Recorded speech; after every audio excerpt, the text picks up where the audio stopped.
한번 오늘 말씀의 제목 따라 하실까요? 무지에서 나오라. 무지에서 나오라. 나사로야 나오라 라고 하는 주제를 가지고 이 한 주간 나사로의 이야기 요한복음 11장 말씀을 가지고 함께 하나님의 말씀을 묵상하고 있습니다. 어제까지의 말씀 함께 생각해 보면 예수님께서 유대를 이제 향하게 되셨습니다. 예수님이 이제 유대로 바로 그 예루살렘으로 이제 가시게 되면 십자가를 지고 그 길이 죽을 길 된다는 것을 예수님은 아셨지만 그 길을 피하지 않고 이제 가자 하셨습니다. 제자들은 예수님 가시는 길 막아섰습니다. 예수님 정말 유대로 가려고 하십니까? 예수님 돌로 치려고 하는 유대인들이 지금 가득한데 이렇게 그냥 가셔도 되겠습니까? 예수님을 막아섰습니다. 그런데 사실 예수님 정말 유대로 가려고 하십니까? 물었던 제자들의 마음을 생각해 보면 예수님을 걱정하는 그런 마음도 분명히 있었겠지만 어쩌면 그 속에 그의 제자된 자기들까지도 당하게 될지 모를 그 어떤 일들에 대한 두려움 때문에 또 이렇게 묻고 있었을 수 있겠다 생각하게 됩니다. 예수님 잡히시면, 예수님 돌에 맞으시면, 예수님 죽으면 우리는 어떻게 하나? 우리도 당할지 모르는데 하는 것이죠. 예수님께서 그 마음을 아셨는지 이렇게 말씀하셨습니다. 두려워하지 않아도 될 것을 말씀하셨어요. 하나님, 어떻게 두려워하지 않아도 됩니까? 바로 빛이신 예수님과 함께하면 염려하지 않아도 된다. 낮에 빛 가운데 다니는 사람이 실족하지 않는 것처럼 예수님, 빛 대신 예수님과 함께하면 괜찮다, 그 말씀하신 거죠. 그래서 어제 본문 가운데 사람이 낮에 다니면 이 세상의 빛을 봄으로 실족하지 아니하고 밤에 다니면 빛이 그 사람의 안에 없는 거로 실족하느니라. 아멘. 예수님과 함께하면 괜찮다, 예수님과 함께하면 겁내지 않아도 된다 말씀하시는 겁니다. 여러분, 이스라엘 백성들에게 하나님께서 약속하셨던 것이 바로 그것 아니었습니까? 이스라엘 백성들 출애굽하여 광야길 가는 동안에 그들이 어떻게 가야 하는지, 어디로 가야 되는지, 가는 동안에 어떻게 살아남을 것인지 캄캄했던 그들의 그 인생길에 하나님이 함께 해주셨습니다. 하나님이 함께 하시며 보여주신 것이 무엇이었습니까? 출애굽기 40장 38절에 보니까 낮에는 여호와의 구름이 성막 위에 있고 밤에는 불이 그 구름 가운데에 있음을 이스라엘의 온 족속이 그 모든 행진하는 길에서 그들의 눈으로 보았더라. 아멘. 그들이 무엇을 보았다고요? 바로 낮에는 구름 기둥, 밤에는 불 기둥으로 자신들을 인도하시는 하나님을 보았다는 것입니다. 그 모든 행진하는 길에서 이스라엘 백성들이 가는 그 모든 길, 가야 하는 그 모든 길마다 하나님이 빛으로 인도해 주시고 보호해 주시고 이끌어 주시면서 이스라엘 백성들은 그 길을 갈 수 있었다는 것이죠. 다시 말하면 하나님과 함께 가면 그 길에서 넘어질 일이 없었습니다. 하나님께서 비추시는 그 빛 따라가면 그 길은 안전한 길이었습니다. 그런데 이스라엘 백성들이 넘어지는 일이 있었지요. 실족하는 일이 있었지요. 어느 때 그랬습니까? 하나님 가자 하시는 그 길과 다른 길 가려고 할 때 넘어졌습니다. 하나님이라고 하시는 그 울타리에서 자신들이 벗어나려고 할 때 그것이 문제가 되었습니다. 하나님에게서 벗어나면 살 것 같고 하나님 상관없이 살면 더 나을 것 같고 하나님께서 가자 하시는 방향과 반대로 가면 오히려 삶이 편안해질 것이라고 착각하며 하나님 곁에서 멀어졌던 인생들이 바로 이스라엘 백성들의 죄악된 모습이었습니다. 하나님의 이끄시는 그 길에 대해서 의심하고 불신하고 반대하려고 할 때 그들은 넘어질 수밖에 없었습니다. 그러나 반대로 주님과 함께하는 길이라면 안전한 것, 낮의 빛과 같이 우리를 환히 비춰주시는 주님과 함께하면 그 우리의 인생 길이 안전하다는 사실을 여러분 잊지 않기를 주의 이름으로 축복합니다. 여러분, 어둠 속에서 행한다는 것이 결국 무엇이겠습니까? 예수님 떠나 사는 삶, 영적으로 어둠 속에서 사는 것입니다. 여러분, 예수님 떠나서 세상길 가는 사람들 볼 때 때로는 참 잘 산다, 열심히 산다 보일 때 있습니다. 때로는 야, 세상 사람들 정말 똑똑하게 사네.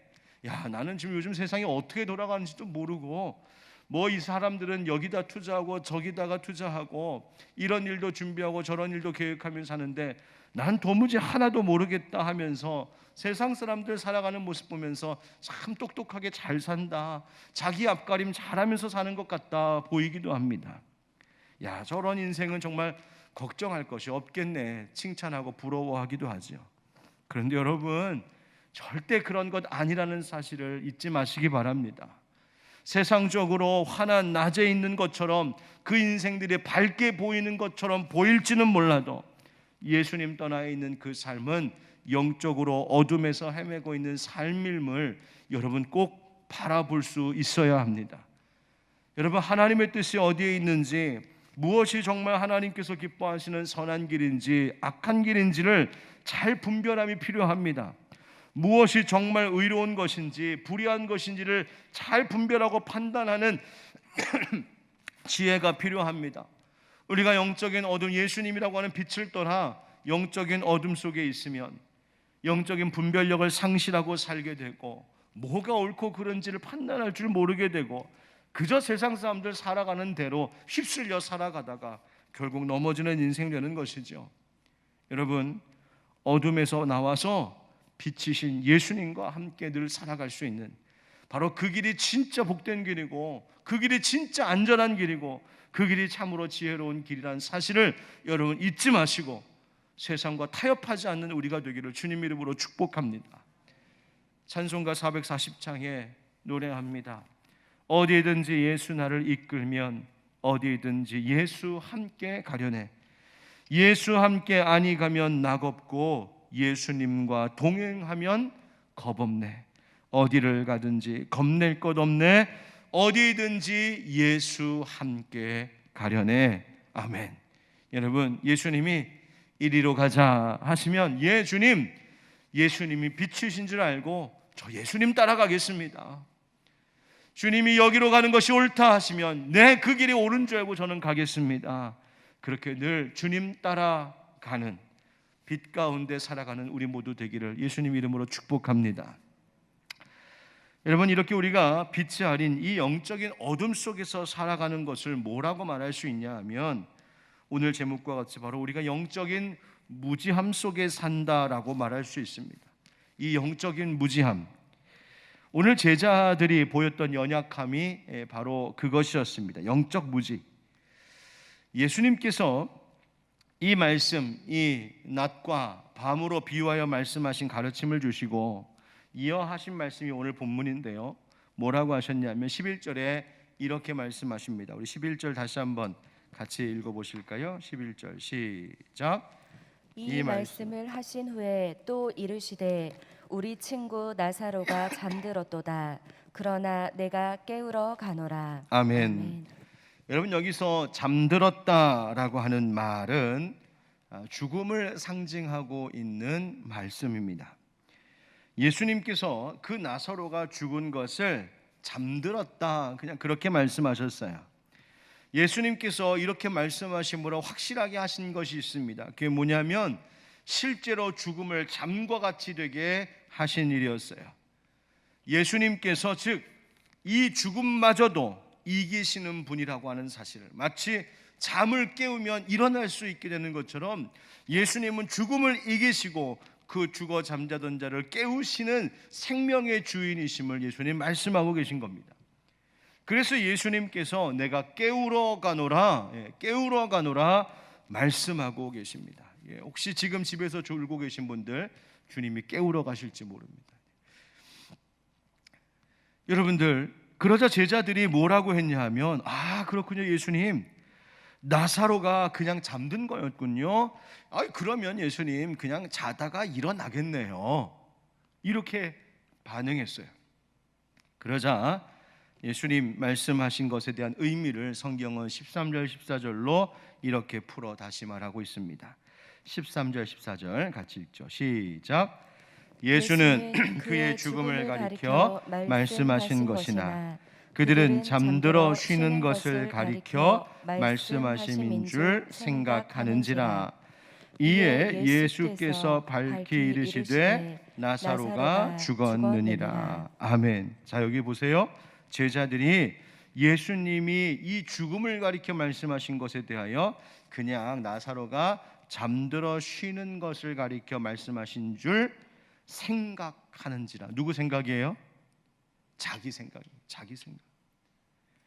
예수님이 말씀하신 것과 달리 제자들이 자기 생각에 빠져 있었고, 지금 일어나고 있는 그 일들을 자기 생각대로 판단하고 이해하려고 했다는 거예요. 제자들은 예수님 잘 안다고 생각했습니다. 예수님이 하시는 말씀이 뭔지 이해한다고 생각했어요. 자기들이 3년 동안 예수님과 동고동락하면서 보고 곁에서 배우고 예수님께서로부터 많은 것을 배우며 가르침 받으며 겪으면서 우리 예수님 잘 안다고, 나 예수님 잘 안다고 그들은 생각했었던 것 같아요. 그래서 예수님 하신 말씀에 그게 이런 뜻이구나, 그들이 스스로 어림짐작했다는 것이죠. 그러나 성경은 그게 아니라고 분명히 말하고 있습니다. 아니, 저들이 예수님을 오해하고 있었다고 말이죠. 그들이 모르고 있었다는 말입니다. 예수님이 지금 무슨 말씀하고 있는지 제자들이 통 모르고 이해하지 못하고 있었다. 제자들이 영적 무지함에 빠져 있었다는 말이에요. 여러분, 우리가 하나님 굉장히 잘 아는 것 같이 말하지만 사실 우리 아는 거 별로 없습니다. 우리가 굉장히 신앙생활함에 있어서 똑똑하게 바르게 뭔가 하고 있는 것 같지만 우리가 참 아는 것 없이 엉뚱한 짓 하고 있을 때가 너무나 많음을 깨닫게 됩니다. 오늘 말씀에 와서 그것을 우리에게 깨우쳐 주고 계십니다. 한번 따라 하실까요? 무지함을 회개해야 합니다. 무지함을 회개해야 합니다. 여러분, 우리 어떨까요? 주님 잘 알고 계십니까? 주님이 하시는 말씀과 주님이 하시는 일에 대하여 우리가 충분한 이해를 가지고 살아가고 있는 것 같으세요? 하나님 말씀 잘 깨닫고 계십니까? 우리가 신앙생활 하면서 교회 생활 10년, 20년, 30년 연수가 쌓여가면서 마치 우리가 뭔가 많이 알고 있는 것 같이 말하지만, 내가 하나님에 대해서 많이 알고 있는 것 같고 인생에 대해서 많이 아는 것 같고 세상 돌아가는 이치에 대해서 많이 알고 있는 것 같이 말하지만 사실 잘 모르고 말할 때가 더 많은 것 같습니다. 저 역시도 늘 설교하면서도 사실 하나님 앞에, 교회 앞에 늘 두려운 점이 바로 이것입니다. 하나님, 혹시 저도 잘 모르는 이야기 떠들고 있지는 않습니까? 저도 잘 모르는 소리 하고 있지 않습니까?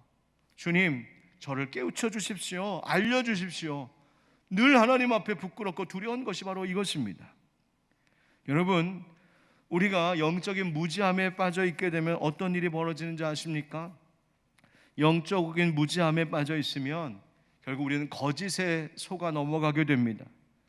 영적 무지함에 있다고 하는 것은 다른 면으로 말하면 잘못된 것을 진짜인 줄 알고 산다는 말입니다. 올바른 길은 여기인데 엉뚱한 길로 가면서 여기가 맞다고 박박 우기는 거예요. 여러분, 예전에 전철 타고 다닐 때 그 기억이 있는데요. 전철 타고 서 있는데 옆에 있는 사람들끼리 막 이야기하는 거예요. 뭐 어딜 가려고 하는데 거기서 내리면 맞대. 둘이 막 싸워요. 여기서 내려야 된다, 여기서 내려야 된다. 그런데 둘 다 틀린 거예요. 그 옆에서 그거 듣고 있으면 막 속이 말해주고 싶어갖고 그거 아니에요. 그런 경험도 없으세요? 마치 우리가 그런 모양으로 살고 있는 건 아닐까요? 내가 마치 뭔가 굉장히 많이 아는 것처럼, 내가 잘 인생 살고 있는 것처럼, 내 인생 이렇게 살아가면 돼 오해하고 착각하면서 자기 마음대로 살아가는 거죠. 세상이 가르치는 것들에 끌려다니는 겁니다. 저 사람이 저렇게 말했어, 저거 쫓아가고, 요즘 이게 유행이고 이게 요즘 트렌드래, 그거 쫓아가고. 여러분, 우리가 하나님 말씀으로 항상 든든히 나를 채우고 있지 않으면 우리는 엉뚱한 가르침에 쉽게 빠져들고 미혹당할 위험이 많습니다. 내가 영적으로 든든히 채워져 있지 않으면 우리는 엉뚱한 것에 귀를 열고 거기에 관심을 갖고 끌려갑니다. 내 영혼이 갈급하니까 자꾸만 찾아다닙니다. 내가 영적으로 무장하지 않으면 방어할 힘이 없으니까 늘 사단에게 당하고 넘어가기 마련입니다. 결국 거짓에 속아 넘어가게 되고 그 길로 인해서 죄악된 길 가게 되는 것이지요. 여러분, 예수님이 누구인지, 정말 예수님이 어떤 분이신지 잘 몰랐던 예루살렘 성 사람들, 그들의 무지함 때문에 예수님 나귀 타고 들어오시고 나서 뭐라 했습니까? 예수님 죽이겠다고 십자가에 못 박아 죽이라고 했던 것, 왜 그랬습니까? 그들의 무지함 때문 아니었습니까?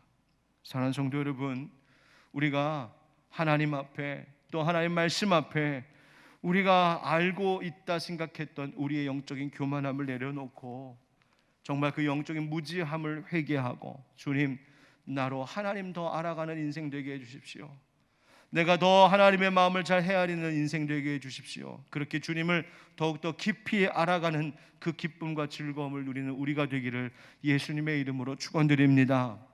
그래서 또 우리가 회개해야 할 것이 있습니다. 따라하시죠. 영적인 교만을 회개해야 합니다.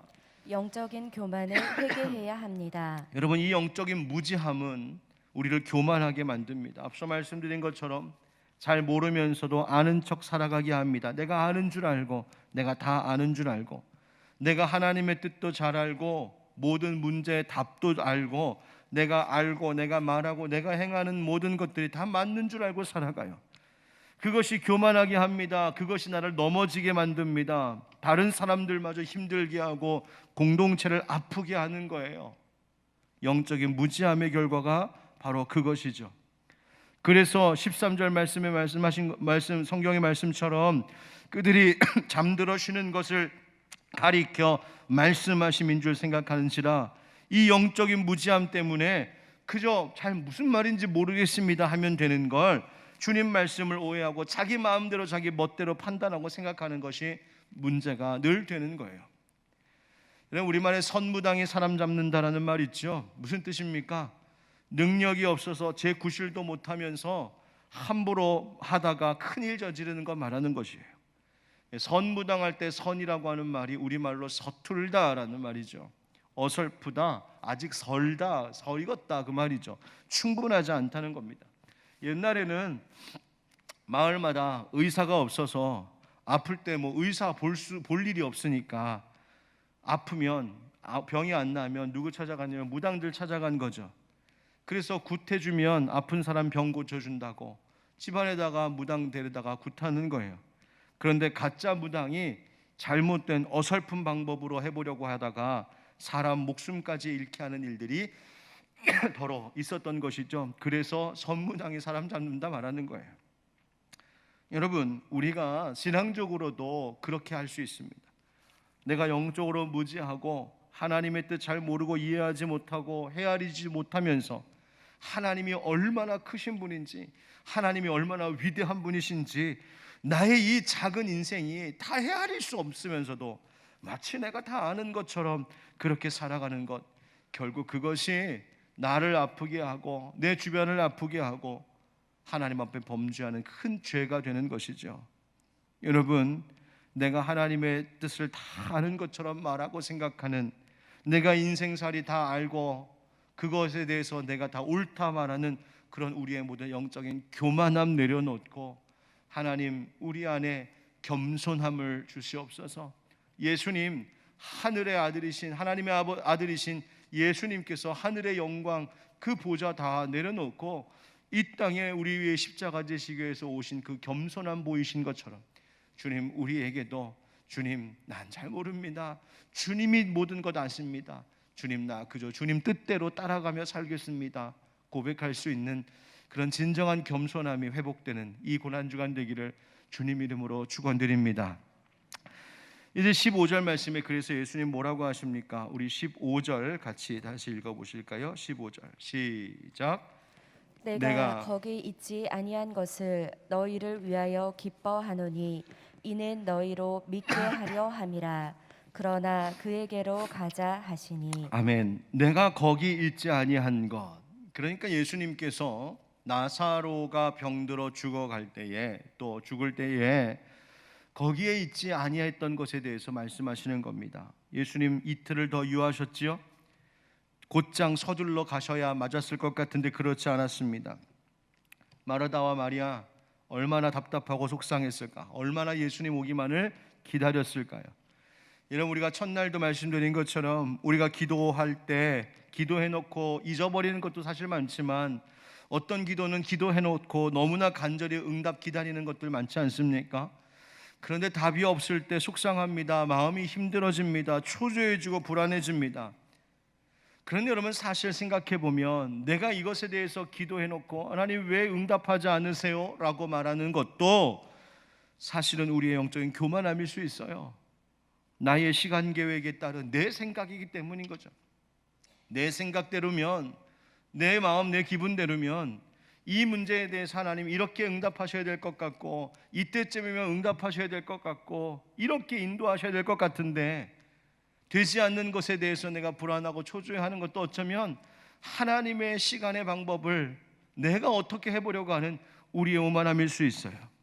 여러분, 우리가 기억해야 할 것이 있습니다. 시간의 주인, 모든 계획의 주인, 모든 것을 주관하시는 분이 내가 아니라 우리 주님이심을 항상 기억하는 우리가 되기를 축복합니다. 내 바람과 내 기대와 계획에 주님이 맞춰주시는 것 아니라, 주님이 나를 위해서 수정하는 것이 아니라 내가 주님의 뜻을 향하여서 수정되는 인생을 살아가야 되는 거예요. 왜요? 나보다 주님이 지혜로우시기 때문입니다. 주님이 나보다 완전하시기 때문입니다. 주님이 나는 할 수 없는 거 하실 수 있는 능력이 하나님이시기 때문입니다. 주님이 나를 지으신 내 아버지이시기 때문입니다. 그러니 주님이 나한테 맞춰주기를 기대하는 인생이 아니라 내가 주님께 맞춰가는 인생 될 때 그 삶이 형통하게 되고 복된 인생 되는 것이죠. 예수님께서 바로 그 말씀하시며 내가 거기 있지 아니한 것, 내가 이틀 동안 여기에 유하여 이제서야 가는 이유에 대해서 이제 말씀하시는데 뭐라고 하시냐면, 너희를 위하여 기뻐하노니 이는 너희로 믿게 하려 함이라. 믿음 더해 주시려고, 정말 주님이 병을 고치는 주님에서만 이실 뿐만 아니라 죽음도 이기시는 주님이라고 하는 사실을 말씀하시려고, 그걸 보여주시려고, 그리고 예수님의 그 부활하실 것을 미리 예고편으로 보여주시려고 이 일을 준비하고 계셨다는 말이에요. 여러분, 우리가 세 번째로 기억해야 할 것이 있습니다. 따라합시다. 주님의 마음을 알아야 합니다. 주님의 마음을 알아야 합니다. 여러분, 내가 누군가를 잘 안다고 말하지만 사실은 잘 모릅니다. 어떻게 하면 아냐면 살아봐야 합니다. 살아봐야 합니다. 여러분, 부부가 결혼하기 전에 잘 안다고 생각해서 내가 이 사람 정말 사랑하고 잘 맞춰 살 수 있을 것 같아서 결혼하셨죠. 저도 그리고 잘 안다 생각하고 결혼했거든요. 근데 갈수록 모르겠어요. 여러분, 살면 살아봐야 합니다. 이 사람은 어떤 사람인지 살아봐야 합니다. 가끔 연세 있으신 권사님들이 저희 사모한테 이런 얘기해요. 아유, 목사님 같은 분하고 살면 좋으시겠어. 그럼 저희 사모가 째려보면서 이렇게 얘기하죠. 한번 같이 살아보세요. 여러분, 살아봐야 아는 거예요. 그가 어떤 존재인지, 어떤 사람인지, 어떤 생각 가지고 사는 사람인지, 어떤 마음을 가지고 있는 사람인지, 뜻이 뭔지 겪어봐야, 살아봐야 알아요. 교인들도 그렇습니다. 참 좋은 인상으로 찾아오셨는데요, 같이 신앙생활 하다 보면 그분이 어떤 분인지 신앙생활 같이 해보면 알게 됩니다. 여러분, 이 말씀 바로 도마를 통하여서 우리가 알게 하시는 거예요. 예수님께서 너희의 믿음을 위하여서 내가 이렇게 이것을 준비했노라 말씀하시자 도마가 담대하게 이렇게 말합니다. 16절, 우리 16절 같이 읽겠습니다. 시작. 디두모라고도 하는 도마가 다른 제자들에게 말하되 우리도 주와 함께 죽으러 가자 하니라. 아멘. 지금 도마가 뭐라고 그랬어요? 우리도 주와 함께 죽으러 가자. 여러분, 유대로 갔을 때 생길 위험이 분명히 예상되는 상황이었습니다. 그런데 그때 도마가 예수님과 함께 가겠다고, 우리도 죽으러 가자. 다들 머뭇거리고 있을 때 이 도마만 가자 용기 있게 대답했어요. 여러분, 같이 주님과 그 길 갈 때 주님의 마음을 알 수 있습니다. 우리가 영적인 무지함을 벗어버리고 내가 정말 하나님이 나를 향한 뜻이 무엇인지를 알고 정말 하나님이 기뻐하시고 바라시는 것이 무엇인지를 알고자 하신다면 그분하고 같이 사셔야 합니다. 여러분, 우리가 하나님 어떻게 알 수 있을까? 하나님 능력이 하나님이시면 어떻게 경험할 수 있을까? 하나님이 원하시는 그 길대로 순종하며 살아야 하나님이 능력이 하나님이심을 경험하며 삽니다. 하나님이 얼마나 사랑이 많으신 하나님이신지를 알 수 있으려면 내가 사랑을 베풀어 보면 압니다. 이것이 어떤 것인지. 내가 누군가를 정말 눈물을 머금고 주님 말씀하셨으니 내가 합니다 결단하고 내가 정말 용기 내어 용서해봐야 나를 용서하신 하나님의 사랑이 어떤 것인지를 깨닫게 됩니다. 내가 누군가를 위하여 희생할 때에 주님이 나를 위하여 십자가에 지신 희생이 어떤 것인지 알고 내가 시간과 물질과 모든 것을 하나님 앞에 헌신할 때 하나님이 나에게 부어주신 그 은혜의 사랑이 무엇인지를 경험하고 알게 되는 거예요. 여러분, 주님과 함께 갈 때 주님을 알아갈 수 있다는 사실을 기억하시기 바랍니다. 그래서 우리가 이 고난주간 예수님 십자가 묵상하는 겁니다. 십자가 묵상할 뿐만 아니라 우리도 주님 가신 그 길 함께 가겠느라고 결단하며 우리를 새롭게 하는 것이지요. 여러분, 주님이 가시는 그 길, 주님께서 보여주신 그 길로 우리의 삶을 늘 초대하고 계심에 내가 거절하지 말고 거부하지 말고 주님, 내가 주님과 함께, 이 도마가 말한 것처럼 우리도 함께 가자 했던 것처럼 주님, 우리도 주님과 함께 감으로 주여 우리의 인생에 주님을 더욱더 깊이 알아가고 더 사랑하게 되고 주님을 더 닮아가는 우리 교회 되게 하여 주옵소서. 기도하는 우리가 되기를 축복합니다. 자, 그런데 이 도마의 말을 다시 한번 좀 더 생각해 볼 것은 있습니다. 긍정적으로 보면 도마가 주님과 함께 가자 했던 이 용기 칭찬할 만한 일인데요. 여러분, 그런데 도마의 이 말 속에는 도마가 주님을 이해하는 것에 부족함, 모자람이 있었음을 알 수 있어요. 도마가 가자라고 한 것은요, 왜 가자라고 했냐면 우리도 가서 주와 함께 죽자 했어요. 나사로도 죽었다, 예수님도 죽으실지 모른다, 아이 그러면 우리도 까짓것 죽지. 뭔가 굉장한 용기인 것 같지만 주님이 하실 일에 대한 온전한 알문 아니었다는 거예요. 왜요? 예수님의 결국은 그냥 죽는 것으로 끝나는 것이 아니라 예수님은 십자가의 길을 통하여 오히려 죽음을 이기시는 승리의 길을 가고자 하심이었거든요. 더 정확하게 얘기하려면 이렇게 얘기했었던 것이죠. 이 길이 죽는 길일지도 모른다, 그러나 주님 승리하실 것이니 우리도 그 승리, 그 영광의 길을 함께 가자. 여러분, 도마의 말처럼 죽으러 가자 할 것이 아니라 오히려 죽음을 이기러 가는 예수님의 발걸음이었음을 도마는 아직 모르고 있었던 거예요. 사랑하는 성도 여러분, 우리가 주님의 마음을 더 깊이 헤아리며 살아가는 자들 되길 축복합니다. 특별히 주님께서 우리와 함께 가자 하시는 길, 이 십자가 지고 가는 제자된 길은 죽으러 가는 길 아니고 죽는 것으로 끝나는 길이 아니라 마침내 우리를 승리하게 하시고 하나님의 영광 가운데로 가장 좋은 것으로 예비해 두신 그 길 가는 것인 줄 알고 날마다 예수님과 함께 동행하며 살아가는 우리 모두 되기를 주 예수 그리스도의 이름으로 축원드립니다. 아멘.